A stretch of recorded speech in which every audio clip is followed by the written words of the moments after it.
Welcome back to Real Estate Talk with Tisha. So I am joined again by David DeCourcy, my dear friend and colleague who works at Cliff Mortgage, and we are going to do the second of a multi-part series on home financing. So in our previous video, we talked about pre-approval versus pre-qualification, and that's what tells us like how much money can we afford to go out and buy a home.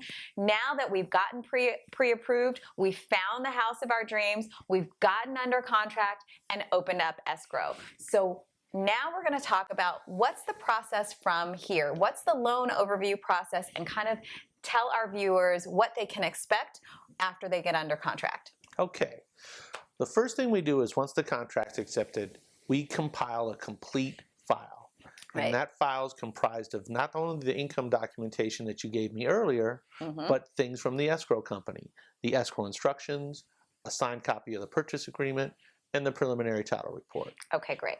Once we have that all together, then we send the loan up to the bank for a formal loan approval. And it generally takes a couple days. And then they come back and they tell you whether the loan is approved or declined. Okay. Obviously, we hope it to be approved. We hope it to be approved. You've been pre-approved. We've already kind of pre-underwritten the loan, so we expect an approval. That is But what correct. kind of issues? Are there issues that can come up at that point? Absolutely. Once the lender has the file, they do public records checks. They look and see if you have any other properties. Sometimes, particularly with first-time buyers, you have issues with student loans. Oh, yeah.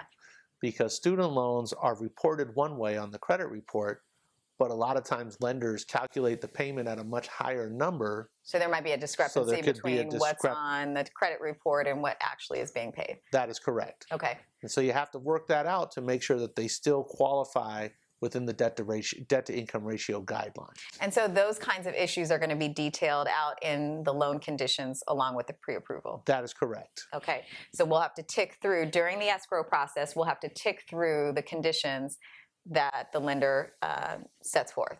Yes, absolutely. Okay. And then running concurrently with the pre-approval and underwriting process, you also are going to order disclosures. We have to get disclosures. And disclosures are basically given to the customer about 3 times during the whole process. You get initial disclosures, which basically memorializes what we've discussed. Then we get another set of disclosures once we lock the loan. We'll talk about locking. And generally these disclosures are like the financial disclosures that are talking correct. about the interest rate and the fees and all of that. The APR. And all the pertinent information the customer needs to know. And those fees and those numbers generally they might change throughout the process. They'll change very slightly. They shouldn't change a lot, but they will change slightly between the time you initially disclose the loan and the time you lock the loan. Okay.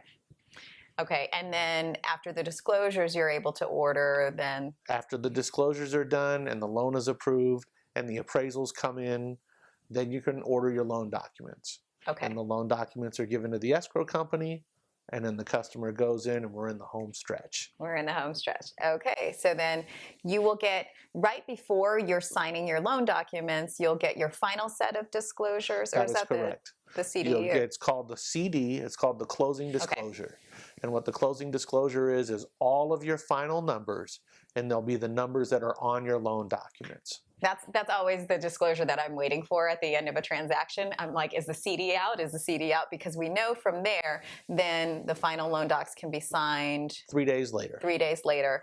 And then that's when you can get the loan funded, then get closed. That's correct. Okay, fantastic. So that's a general overview of what happens after we get under contract. You'll have this full submittal, work through whatever issues come up, get the appraisal in, sign disclosures, and then sign your loan documents. Sign the loan document. Put your down payment into escrow. The rest of your down payment. Fund your loan. And then record and close. All right. Thanks so much, David. I really appreciate you joining us. All right. And look forward to connecting with the rest of you for our next installment, where we're going to be demystifying the loan pricing process.